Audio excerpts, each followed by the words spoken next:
Hey friends, I wanted to make a tutorial to show you how you can use Procreate to color any coloring page that you have the digital file to digitally instead of traditionally with pencils and markers and things like that. I have a bunch of new coloring pages in my Etsy shop. They all come with the PNG file, and that's what you would use in Procreate to color those digitally. So I'm going to show you from start to finish how to get that process started. So I'm in Procreate now. I'm going to tap the plus icon over here. I'm going to open up a coloring page, which is just an 8.5 by 11 canvas, and I've got it set at 300 dpi. That is up to you, what you'd like to set that at. I keep it at 300 to keep things really nice and clean. Now what we're going to do is we're going to go in and find our PNG file and add it as a file here on our canvas. So we're going to hit the wrench, insert a file. You're going to go and find wherever your coloring pages are. I'm already opened into my mermaid ones. These are all the PNG files. And I'm going to select this first one, the mermaid going for the seashell. It already is the right size because it was set for 8.5 by 11 when I made it. The first thing we need to do to get started is we need to set this as a reference layer. Come over here to your layers, tap the photo here till this pops up and hit reference. Now, by doing that, that's going to allow us to drop color in to different sections because it's going to use the line art as boundaries. So whenever lines start and end and make enclosed spaces, we can now color those individual spaces really easily. And we're going to do that on separate layers for different things. So like the skin needs its own layer, the hair needs its own layer, the seashell needs its own layer, etc. Okay? So I'm going to make a new layer. I'm going to drag it below my reference layer. And I'm going to start with their skin tone. So I'm going to zoom in just a little bit here. Select a color. And drag and drop. Now let's say this happened. And it filled everything. And we thought, oh no, like that's what's happening. Go ahead and undo that with a 2-finger tap. Drag and drop one more time, but don't lift your pen up. So let's say this happened. I have not lifted my pen. I'm going to drag the pen back this way, and you can see this number changing up top here.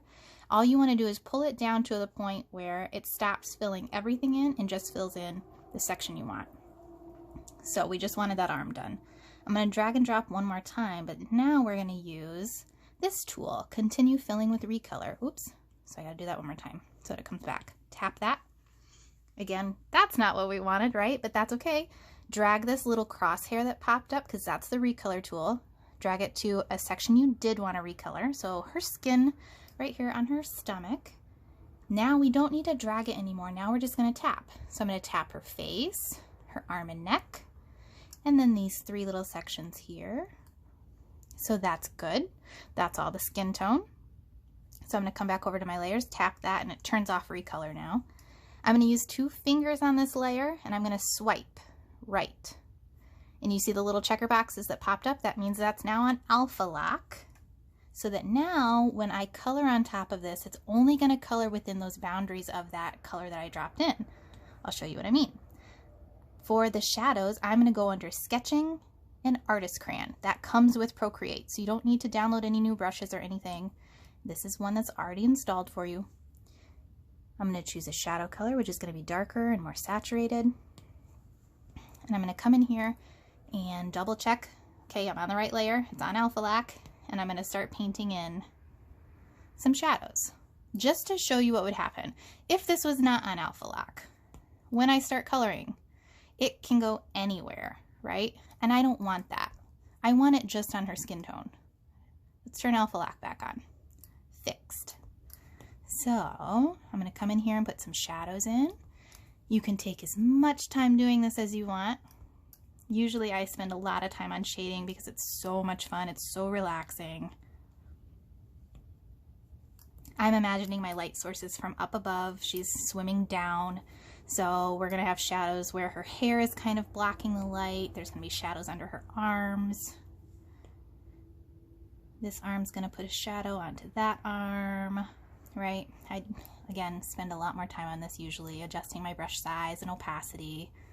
And again, if this looks a little too textured for you, You can do all sorts of things here. We can come in and grab our smudge tool, kind of soften that out.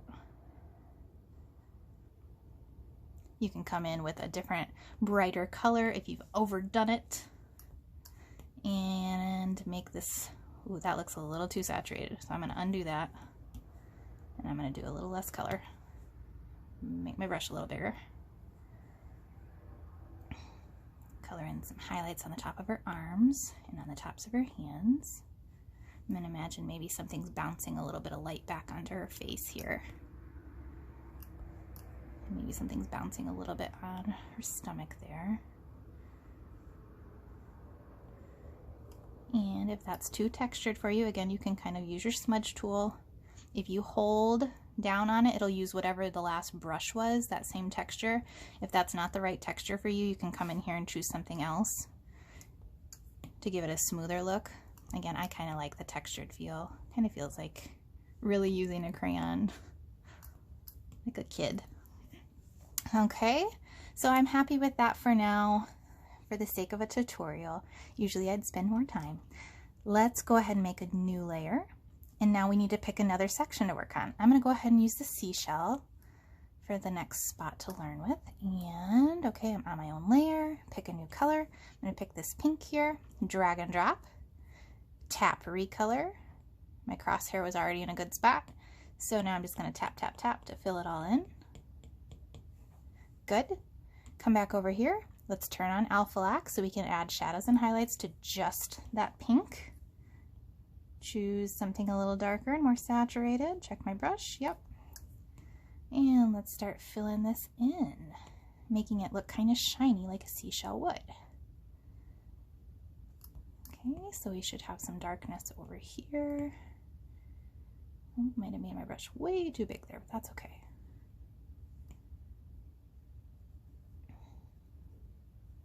All right, let's make a highlight. This top would be really bright, and this part would be really bright. Kind of make this smaller to make some streaky highlights in here, maybe. Oh.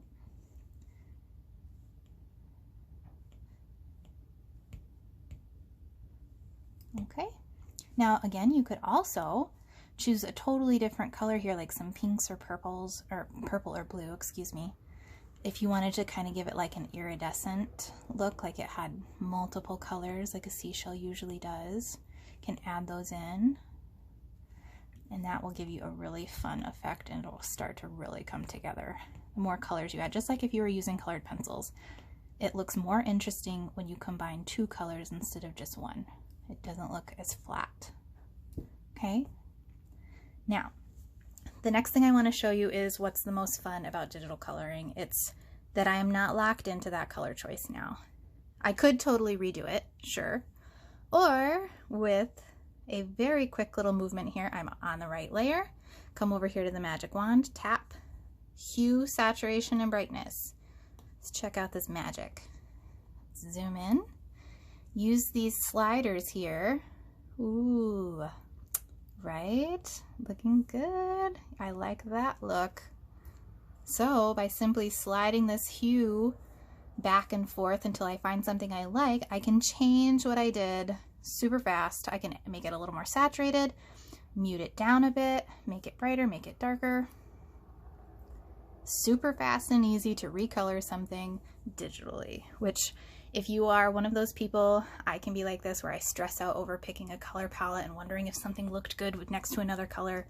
You can change it until it does look good. You're not locked into anything. So this takes that stress off, which is really cool. So you're going to continue this coloring process, making new layers for each different section you're doing. So for instance, I would make a new layer and I would put all of these pieces of seaweed on one layer. I would put this on one layer. I'd put this coral on one layer, the rocks on a layer. These pieces of seaweed could probably go onto this layer, because when we go in to add shadows and highlights, it's not gonna be a problem. If we're coloring down here, it's not gonna affect that up here. Her hair should be its own, her tail should be its own layer. You kind of get the idea there, right?